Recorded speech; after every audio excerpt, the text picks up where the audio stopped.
Bonjour tout le monde, nous sommes toujours au Salon de l'Agriculture avec nos invités cet après-midi pour parler de l'agritourisme en Occitanie. Je vais vous laisser vous présenter. On va commencer par vous, Mélanie Tisney-Versailles. Oui, bonjour. Donc Mélanie Tisney-Versailles, je suis déléguée à l'agritourisme pour la région Occitanie et aussi déléguée à la solidarité alimentaire, donc pour les 13 départements de l'Occitanie. Bonjour, merci. Monsieur Manteilly, bonjour. Bonjour, Christian Manteilly, je suis président de Atout France, qui est l'agence de développement touristique de la France. Merci d'être avec nous cet après-midi. Merci à vous. Monsieur Yvon Pelé, bonjour. On se retrouve. Bonjour, et on se retrouve donc Yvon Pelé, vice-président du département de l'Hérault, à l'agriculture, à la ruralité, tous les problèmes agricoles. Alors, je vais commencer directement avec vous, Monsieur Manteilly, pour faire un petit état des lieux de l'agritourisme en France.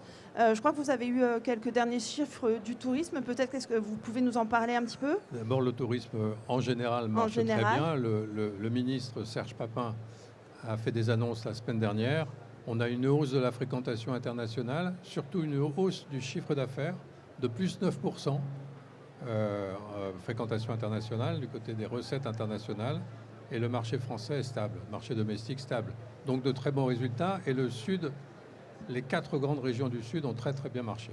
D'accord. Et donc du coup, l'agritourisme, est-ce que ce serait aujourd'hui, on va dire, un produit d'appel pour l'Occitanie ? Écoutez, pendant la conférence de presse du ministre, Serge Papin, il a annoncé que c'était une de nos priorités. D'accord. Tout comme le pour no-tourisme. 2026 ? Oui. Tout comme le no-tourisme. Pourquoi ? Parce que on a une opportunité, c'est le marché. Il y a une demande très très forte, un intérêt pour l'alimentation la plus saine possible et la santé, un intérêt pour les terroirs, les territoires, les identités locales et l'activité évidemment des agriculteurs qui intéressent de plus en plus. Et donc le tourisme est une opportunité aussi pour l'agriculture comme elle l'est pour le vin. D'accord. Moi, ce que j'ai envie de savoir aujourd'hui, c'est le portrait robot du touriste qui va aller chercher à la ferme, un séjour à la ferme, un séjour en Occitanie, proche des bêtes et du terroir. Potentiellement, il est européen. D'accord. Il faut voir un peu large et français, bien entendu, issu des villes, principalement. Je pense qu'on a un portrait robot assez varié, avec des seniors, évidemment. Ça représente quand même plus de 20% du marché européen, mais aussi des jeunes couples avec enfants. Il y a un besoin, il y a une demande des familles, en particulier des enfants de tous âges, pour venir à la campagne, dans le monde rural, et vivre un peu avec les habitants. D'accord. Ils cherchent quoi exactement ? Du luxe, un peu de la boue sur les bottes ? Pas du luxe, je pense pas. Ils cherchent de la qualité. Quand on voit ce que font nos concurrents, parce que nous avons des concurrents, en particulier l'Italie. J'ai entendu dire la Toscane, on a parlé ensemble de la Toscane, oui. La Toscane, ouais. Évidemment, ils sont très forts, c'est même la référence en Europe. Et même si nous, on a des produits, si je puis dire, des offres qui ressemblent à ce qui se fait en Toscane, c'est d'abord la qualité, l'hospitalité, la disponibilité, la qualité dans ce qu'on trouve dans l'assiette et du couchage aussi. C'est-à-dire que généralement, il y a des chambres, un peu comme dans des gîtes, qui sont effectivement en tout point de qualité, sans aller dans le luxe. D'accord. Et justement, Madame Tisney-Versailles, quelle est l'offre en Occitanie ? Comment ça se passe en fait, cet agritourisme chez nous ? Alors peut-être de revenir sur un petit peu la définition de l'agritourisme avant de parler de l'offre, parce que souvent quand on parle d'agritourisme, on pense aux gîtes, aux chambres d'hôtes, à la restauration, mais ce n'est pas que ça l'agritourisme, ce sont toutes les activités développées par l'agricultrice ou l'agriculteur hors production. Donc ça peut être effectivement le logement ou la restauration, mais aussi par exemple se développe beaucoup d'activités autour de l'expérience. Si on veut apprendre à faire son pain, on peut aller chez un agriculteur qui propose des stages pour apprendre à faire son pain, des paysans boulangers. Ça peut être aussi beaucoup d'activités culturelles développées dans nos fermes. Ils montent des festivals autour de l'agritourisme, etc. Donc notamment en Occitanie, il y a beaucoup d'innovation et de créativité développées par nos agricultrices et nos agriculteurs. Et je dis agricultrices parce qu'il y a beaucoup de femmes dans ce secteur-là. C'est aussi fait de manière historique, c'est-à-dire qu'autrefois les femmes n'étaient pas reconnues comme chefs d'exploitation et elles se sont un peu inventées et ont essayé de travailler autrement et de proposer des activités à côté. Et c'est pour ça qu'on dit souvent qu'il y a beaucoup de femmes parce que voilà, historiquement c'est ça. Alors nous, en Occitanie, on essaye vraiment de travailler avec l'ensemble des acteurs. Et quand on parle de agritourisme, donc il y a le mot agri et tourisme, il faut savoir que autrefois l'agritourisme, il était vraiment géré par les acteurs touristiques et on faisait appel aux agriculteurs un petit peu une fois que la messe était dite, quoi, pour leur dire bon, mais maintenant vous développez. Là, nous, on essaye de revenir à la base, c'est-à-dire de mettre l'agriculteur au centre de nos dispositifs et de travailler avec l'ensemble de la filière touristique. On disait tout à l'heure que justement la région Occitanie était la région la plus agricole de France. Est-ce que vous avez un chiffre du nombre d'exploitations engagées dans l'agritourisme en Occitanie ? Alors c'est vraiment en forte croissance. Chaque année, on a monté avec le comité régional du tourisme et des loisirs un observatoire. D'ailleurs, on travaille en coopération étroite avec Atout France et on voit que nos agriculteurs sont de plus en plus intéressés pour se diversifier. Donc ce chiffre évolue.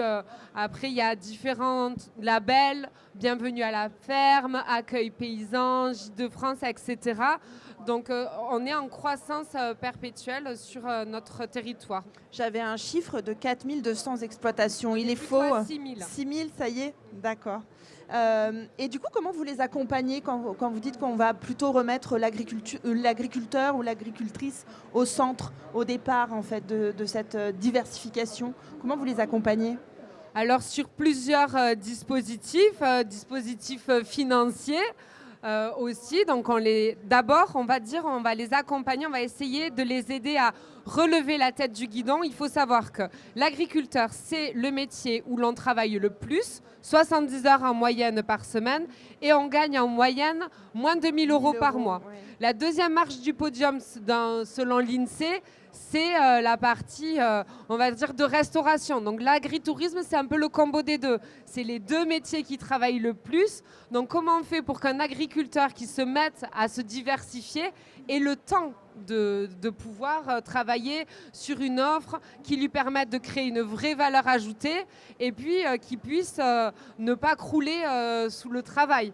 Donc nous, on va regarder Yvon Pelé, peut-être que Monsieur Pelé peut nous répondre sur cette question. Oui. Mais en tout cas, on va les accompagner, on va leur permettre de savoir quelles sont les activités qui vont vraiment générer de la valeur. Et qui soient en adéquation avec leur activité de ferme. Parce qu'on peut peut-être, si on est un agriculteur et qu'on n'a pas forcément envie d'avoir des gens tout le temps sur son exploitation, ben c'est peut-être pas très judicieux de faire un gîte. Il vaut mieux peut-être faire des visites ou des stages.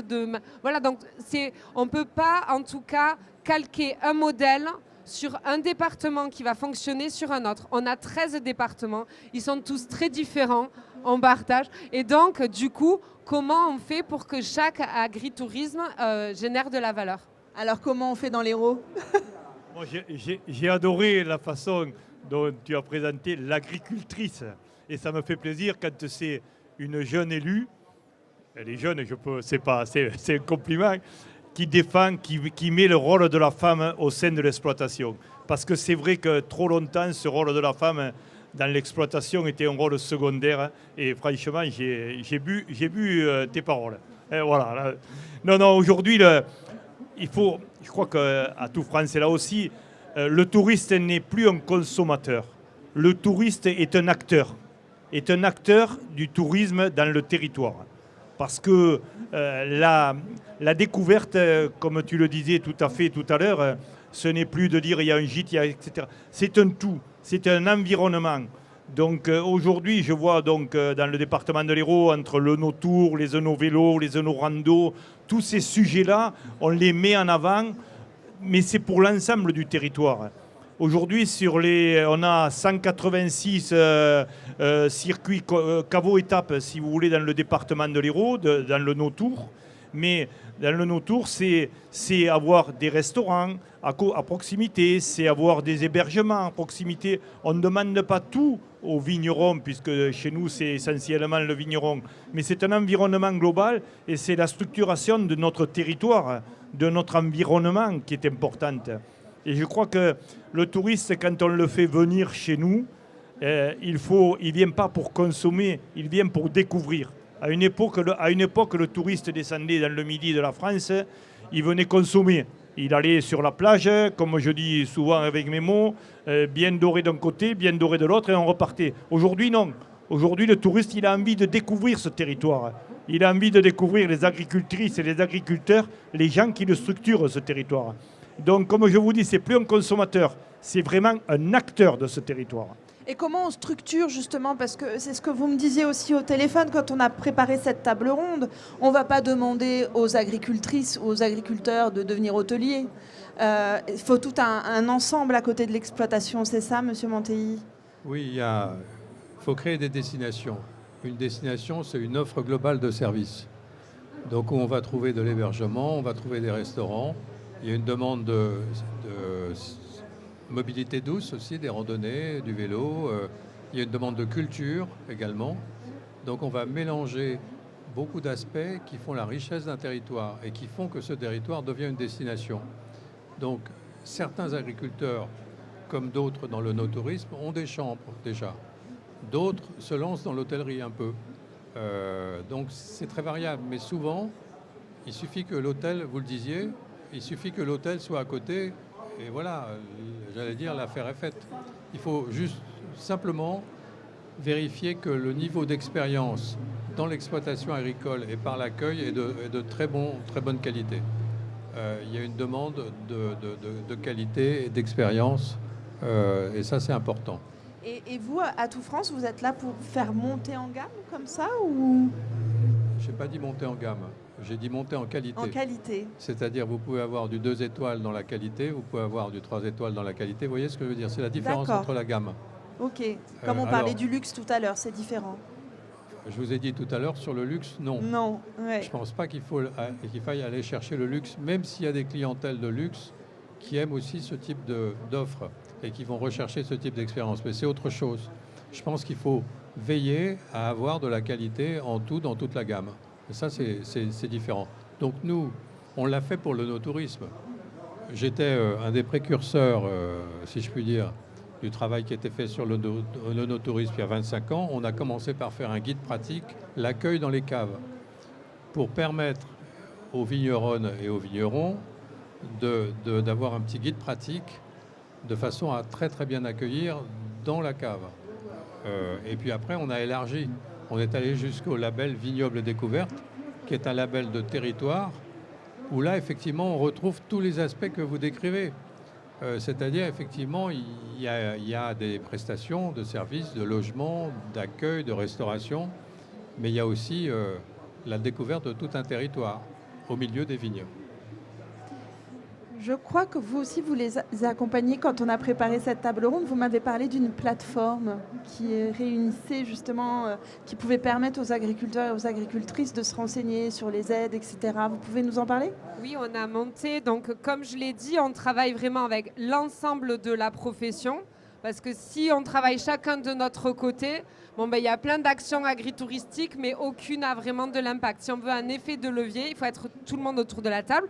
Donc c'est ce qu'on a fait et on a monté la PRAT, la plateforme régionale de l'agritourisme, qui permet à un agriculteur, s'il veut monter un projet, d'avoir un accompagnement tant sur le modèle économique, sur toutes les restrictions au niveau de l'urbanisme, parce que ça c'est hyper important pour l'agriculteur, s'il veut avoir une route qui arrive à son agritourisme, etc. Après, il y a toute la partie modèle économique, le travail avec les banques, il y a la partie communication. Un agriculteur, il n'est pas forcément au départ à l'aise avec les réseaux sociaux, mais de plus en plus, on a vraiment des gros influenceurs dans l'agriculture, donc il faut arrêter de dire les agriculteurs, ils sont bons pour produire et puis après tout le reste, on le donne aux autres. Non, en fait, ce sont des couteaux suisses et nous, il faut qu'on les outille. Et donc, on a monté cette plateforme pour vraiment qu'ils aient accès à l'ensemble de tous les acteurs et après la partie aussi événementielle, mise en valeur, etc. Donc, on essaye un peu, on en parlait tout à l'heure en off sur le modèle toscan. Pourquoi on parle tout le temps de l'agritourisme en Toscane? Qu'est-ce qui fait que ça a marché? C'est que tous les acteurs se sont mis autour de la table, ils ont une feuille de route, ils se sont mis d'accord et ils avancent. Bon, ben, nous, là, ça fait 3 ans qu'on structure, qu'on est d'accord sur un objectif commun, de faire en sorte de relever le revenu agricole. C'est aussi ça la priorité et c'est ce que permet de faire l'agritourisme. Ça ne résoudra pas tous les maux de l'agriculture. C'est du beurre dans les épinards. Certaines fois, c'est du beurre de manière assez conséquente. Vous avez un pourcentage justement sur une exploitation, par exemple, du revenu qu'on peut tirer? Ça va vraiment dépendre de la volonté de l'agriculteur et du département aussi. En Hérault, il y a beaucoup de touristes.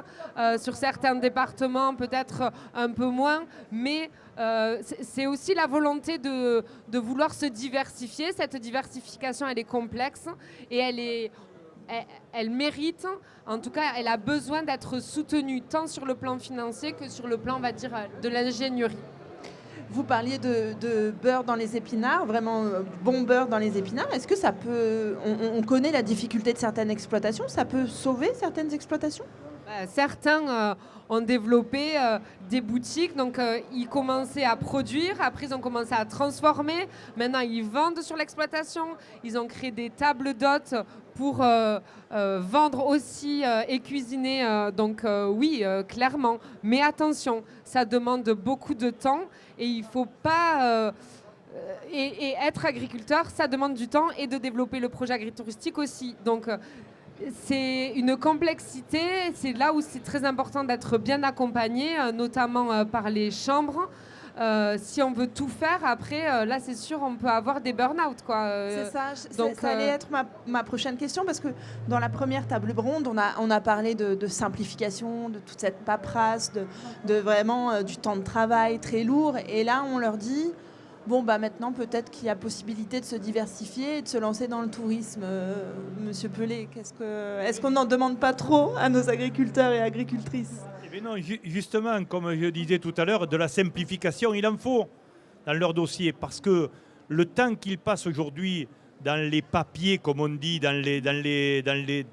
ce qui est remplir des papiers, etc., toutes les exigences, aujourd'hui, de dossiers administratifs, aujourd'hui, si on les libère là-dessus, ils vont pouvoir se consacrer sur autre chose, sur l'accueil, parce que tout à l'heure, vous parliez très justement d'un produit de qualité, mais ce n'est pas de l'élitisme non plus, ça ne demande pas des investissements financiers exorbitants. Au contraire, un petit vigneron, un petit éleveur, etc., peut recevoir chez lui, avec des produits de qualité, dans un cadre très simple, mais avec des exigences qui sont des exigences, pour moi, tout à fait naturelles, que ce soit au niveau de l'accès, de l'accessibilité, de toutes ces choses-là.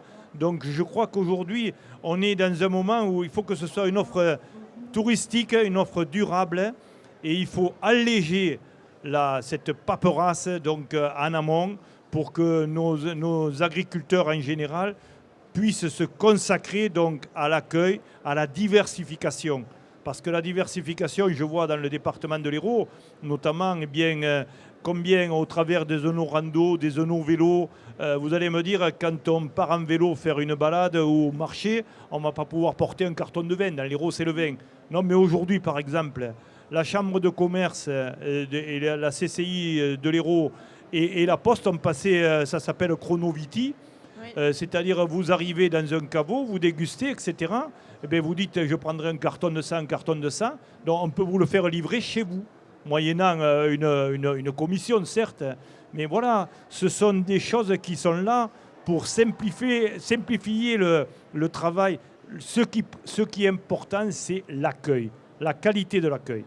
Alors il y a des qualités 3, 4, 5, 6 étoiles. Il y a des qualités très simples, mais la qualité et le cœur de l'agricultrice et de l'agriculteur, de la vigneronne et du vigneron, mais ça, c'est le plus important. Et puis, ces gens-là, ils vont découvrir le produit, mais ils découvrent le territoire.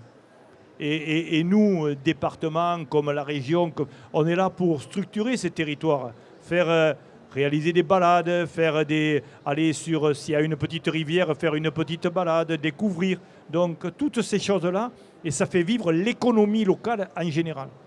Vous le disiez tout à l'heure, l'Hérault, ce n'est pas que les vignobles, il y a aussi, les ostréiculteurs, il y a l'élevage. Comment on transpose, parce qu'on parle beaucoup d'onotourisme, comment on transpose ça dans ces secteurs-là? Il faut de la volonté. Écoutez, on parlait des ostréiculteurs qui ont subi la grosse crise qu'ils ont connue aujourd'hui. Ils peuvent revendre leurs produits parce que c'est des gens qui font de la qualité, je le répète. Donc les pépins qu'il y a eu ne sont pas du tout de leur fait.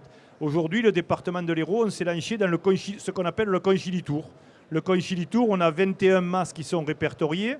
Et bien, notre ambition, c'est de faire autour de l'étang de Thau un circuit où le touriste pourra aller de masse en masse, déguster les produits, se promener en vélo, à pied, donc toutes ces choses-là. Voilà, ça c'est structuré et découvrir. Il y a les bons vins autour de l'étang de Thau, donc quelques coquillages, un bon vin à consommer, non pas avec modération mais avec sagesse, parce que eu égard à la qualité du produit, ça ne peut être que comme ça. Voilà, donc c'est faire découvrir le territoire et notre objectif c'est de simplifier la vie, pas administrative, c'est pas de notre fait, mais de simplifier la vie de l'agricultrice, de l'agriculteur, pour qu'ils puissent se consacrer le plus de leur temps à l'accueil. Vous vouliez rebondir? Oui, on parle beaucoup de tourisme, mais en fait, les meilleurs touristes, c'est les locaux. C'est-à-dire là, quand on parle des conchyliculteurs, c'est les gens qui vivent sur le territoire, c'est eux aussi, en fait, les usagers de l'agritourisme. On est tous touristes, quoi. Ouais. Donc, moi, je vais acheter le fromage chez le paysan d'à côté. Donc, je suis bénéficiaire de l'agritourisme. Et ça, c'est considérable, en fait. Il faut vraiment qu'on repense aussi notre manière, nous consommateurs, de s'approvisionner et donc d'aller de plus en plus chez nos agriculteurs. Et les agriculteurs, on en parlait tout à l'heure du revenu et du beurre dans l'épinard, ils ne le font pas que pour une question de revenu, ils le font aussi pour une question de lien avec la population. Il faut savoir que l'agriculture, autrefois, on avait tous un agriculteur dans notre famille, notre grand-père, notre oncle. Aujourd'hui, il ne représente que 1,5% de la population. On a perdu ce lien avec les agriculteurs. Et l'agriculture est le grand absent des programmes scolaires. On n'apprend pas à nos enfants ce qu'est l'agriculture. Donc l'agritourisme, c'est ça, c'est réapprendre à nos enfants, à nous adultes, ce que c'est l'agriculture. Et ça évitera peut-être aussi qu'on arrête de cloisonner et aussi d'avoir des pensées un petit peu radicales. Nous, en tant qu'urbains sur l'agriculteur, on a une méconnaissance des choses. Enfin, moi, aujourd'hui, maintenant, j'habite en ruralité, mais en tout cas, les urbains ont une méconnaissance et l'agriculture, l'agritourisme, ça permet ça. Ça permet de recréer ce lien, recréer cette connaissance qu'on a perdue. De parler de façon positive, on le disait tout à l'heure aussi, du monde agricole. C'est vrai, tu le disais, je prends le département de l'Hérault, 12 à 15 000 nouveaux arrivants chaque année dans le département. Et c'est des gens qui sont en recherche de racines. Les gens qui arrivent, qui pour des raisons professionnelles donc sont mutés, etc. Mais quand ils arrivent sur un territoire, ils ont quitté leurs racines, ils sont en recherche de racines. Et quelle plus belle chose que l'agriculture pour leur permettre de retrouver des racines à l'endroit où ils viennent. Il ne faut pas qu'ils viennent y habiter dans cet endroit, il faut qu'ils viennent y vivre. Et je crois que ça, c'est important, tu as bien fait de le souligner. Les premiers, ce sont les gens du territoire. Et découvrir ce magnifique métier. Tu vois, chez moi, dans mon village, j'ai le président des JA de l'Hérault qui habite au village. Et bien, chaque 2, 3, 4 fois dans l'année, ils viennent dans les écoles expliquer aux petits ce qu'est un agriculteur. Tout à l'heure, quelqu'un le disait, à l'époque, on disait tu n'es pas bon à l'école et tu iras faire ouvrier agricole. Non. Aujourd'hui, l'agriculture, ce sont des techniciens, nos agriculteurs. Oui. On l'a dit tout à l'heure au sujet de l'irrigation, mais à tous les sujets. Et encore une fois, qui a fait le plus d'efforts en matière environnementale que les agriculteurs? Je parle avec mon âge. L'agriculture des années 70-80 et l'agriculture d'aujourd'hui n'ont rien à voir, mais absolument rien à voir. Ça fait partie des missions d'Atout France également, ça, de mieux parler du monde agricole? Alors, bien entendu, lorsqu'il est relié au tourisme. Oui, bien sûr. C'est-à-dire qu'effectivement, on sent qu'il y a une demande, comme je l'ai dit tout à l'heure, très très forte au niveau européen pour retrouver l'origine des produits, le produit local, la vie des agriculteurs, et effectivement partager l'expérience, partager avec eux un petit moment de leur vie. Et donc c'est pour ça qu'il y aura une demande de plus en plus forte, à mon avis. Donc des opportunités de développement du territoire. Nous, ce qui compte pour nous, c'est qu'on aille ailleurs, on aille bien sûr sur les plages, sur le littoral, mais qu'on aille aussi ailleurs, dans l'arrière-pays, et puis un peu partout dans le territoire. Quand on regarde la carte de la fréquentation touristique, j'allais dire on a des réserves. On a des réserves parce qu'il y a des territoires qui ne sont pas investis véritablement, où on n'a pas suffisamment structuré, qu'on n'a pas suffisamment soutenu. Et là, il faut qu'on fasse l'effort. Si on veut créer de la valeur à l'échelle nationale, il faut que tous les territoires puissent bénéficier de ce que représente le tourisme, c'est-à-dire une capacité effectivement de création de valeur, donc d'emploi, de bien-être, etc. Merci. Je me retourne vers vous encore, Madame Thisné-Versailles. J'ai envie de savoir ce que l'Occitanie aurait de mieux, en plus que d'autres régions en France, puisqu'on parle de l'Occitanie aujourd'hui. La diversité de nos territoires, donc on parlait de conchiculture, on a la lavande, on a l'élevage, on a les estives avec les transhumances. D'ailleurs, cette année, c'est l'année du pastoralisme. Ouais. Voilà, on a une très grande diversité d'agritourisme et on en est sacrément fiers.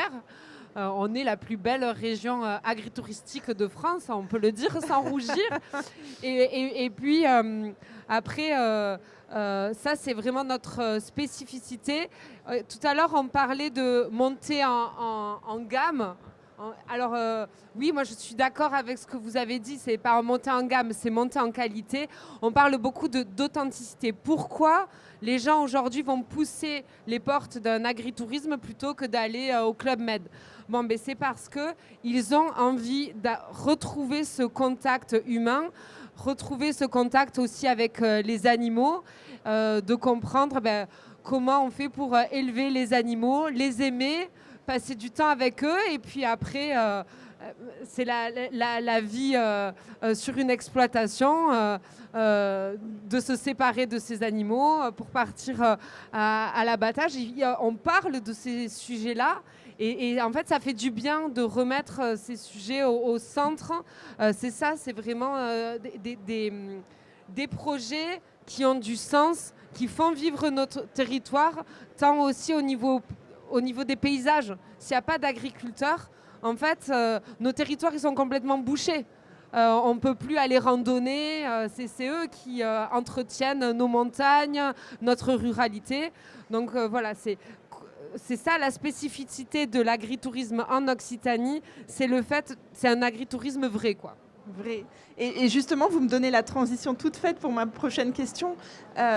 J'ai envie, enfin, je me pose cette question moi-même. Est-ce qu'on risque pas d'aller trop loin? Est-ce qu'on oubliera le vrai? Est-ce qu'on risque pas de tomber un peu dans l'agriculture musée? Non, ça, franchement, ça risque pas, vu les sacrés caractères qu'il y a en agriculture, en agritourisme. Ils sont fiers voilà, de transmettre. C'est vraiment des pédagogues, quoi. Moi, chaque fois que je vais sur une ferme, ce que j'adore, c'est la passion, l'envie de... C'est des générations et des générations qui sont là, qui nous transmettent l'histoire et aussi le renouveau. Il y a aussi ce qu'on appelle les NIMA, les non-issus du milieu agricole, qui arrivent avec des nouveaux modèles très diversifiés. On parle d'hybridation de modèles. Donc il y a vraiment tout un panel. Il y a les traditionnels, ceux qui innovent, etc. Et ce qui est génial, c'est que tous le font avec passion. Et non, franchement, on est vraiment bien loin du musée, là. On est loin du musée, Monsieur Pelé. Ah mais moi, je l'écoute, elle a entièrement raison. Et puis, c'est les jeunes. Hein. Donc, aujourd'hui, il y a une génération d'agriculteurs qui peut être plus âgée, etc. Mais les jeunes, je vois mes jeunes vignerons, mes jeunes agriculteurs, comme sur ton territoire. Donc, les jeunes ont une autre conception. Pour eux, ce n'est pas le musée. Pour eux, c'est le dynamisme, c'est les réseaux sociaux, c'est toutes ces choses-là qui, pour ma génération, des fois, nous dépassent un peu. Mais il faut croire aux jeunes. Et c'est eux, parce que nous, on gère le présent, l'avenir, c'est eux. Et eux, ils ont bien compris. Dans la diversification, je vois notamment dans la viticulture, dans l'Hérault, avec les problèmes que l'on a, eh les jeunes aujourd'hui vont vers la diversification. Ils ont compris que peut-être on ne va pas rester uniquement sur un profil vigneron.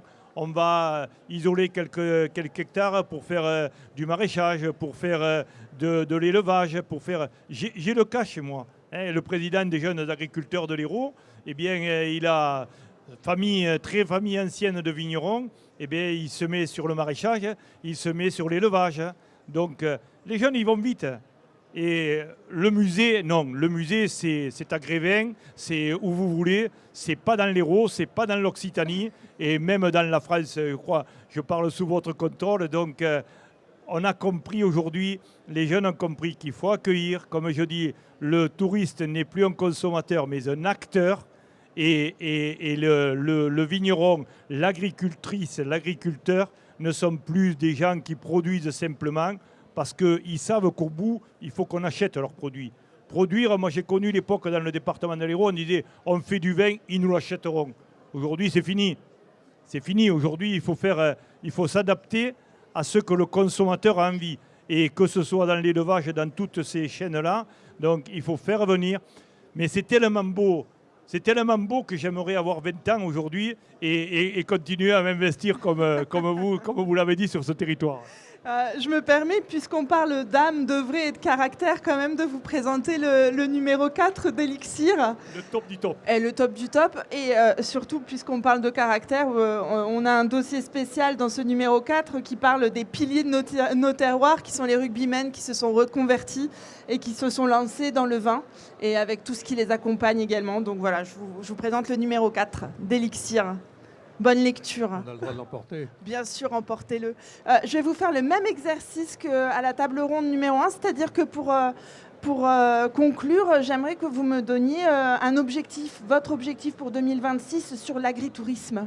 Allez, on commence avec vous, Madame Tisney-Versailles.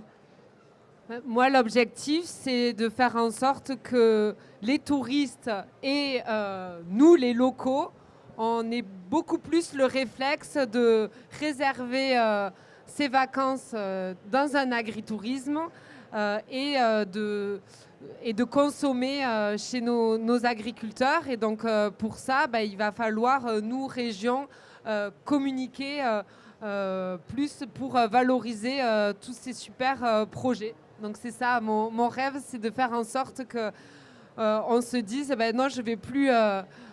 sur tel hôtel, je vais chez un agriculteur parce que je vais bien y manger, je vais découvrir des super activités, je vais aller faire la traite des vaches le matin, je vais avoir... faire mon pain. Je vais pouvoir aller faire le plouf dans le ruisseau ou à la piscine parce qu'ils ont aussi su s'adapter, avoir du confort. Voilà, de passer ses vacances à la ferme, franchement, c'est les meilleures vacances qui soient. Merci beaucoup, Monsieur Manteilly. Un objectif pour 2026 ? Tout simplement communiquer davantage, promouvoir à l'international aussi, c'est notre rôle. Et on a la commande du ministre, n'oubliez pas, qui nous a dit que c'était un axe stratégique, Serge Papin. Donc j'allais dire, on n'a pas le choix, il faut avancer. Il faut y aller. Il faut y aller. Monsieur Pelé ? Le mot communiquer, bien sûr, vous l'avez compris, je crois que ça fait le tour de la table, mais allez voir nos agriculteurs, ils ont envie de vous expliquer leur métier. Ils ont envie de vous raconter leurs petites histoires. Ils ont envie de vous faire découvrir leur exploitation. Alors, depuis 2015-2017, le département, notamment, on a été les premiers à avoir un guide du routard. Le guide du routard, c'est pas n'importe quoi. Donc, sur le no-tourisme dans l'Hérault. D'autres, ça fait des jaloux au départ. D'autres ont suivi. Mais voilà, donc, c'est faire découvrir ce monde. Parce que les agriculteurs, ils ont envie qu'on les connaisse. Ils ont envie d'en parler. Ils ont envie d'expliquer. Ils ont envie d'accueillir. Ils ont les bras ouverts. Ils attendent qu'une chose, c'est que vous veniez les voir. Et tu l'as dit, ça a été dit, on a plein d'outils, on a Tout France, on a Vignobles et Découvertes, on a le travail que tu parlais de communiquer la région, mais vous le faites déjà excellemment. Nous le faisons au niveau de nos départements. Faisons de nos agriculteurs le centre de nos histoires. De nos histoires, parce que ça, c'est la consommation de tous les jours, c'est la convivialité, c'est cet accueil méditerranéen. On est méditerranéen, occitan, hein, puisque bon, on est occitan. Donc je crois que bon, voilà, allons-y, ils ont envie de nous voir. Eh bien, merci à tous les trois. Et puis, on se donne rendez-vous dimanche chez un viticulteur ou un agriculteur, hein, du Gard, de l'Hérault, peu importe. Pour un bon repas, du Tarn, de l'Ariège.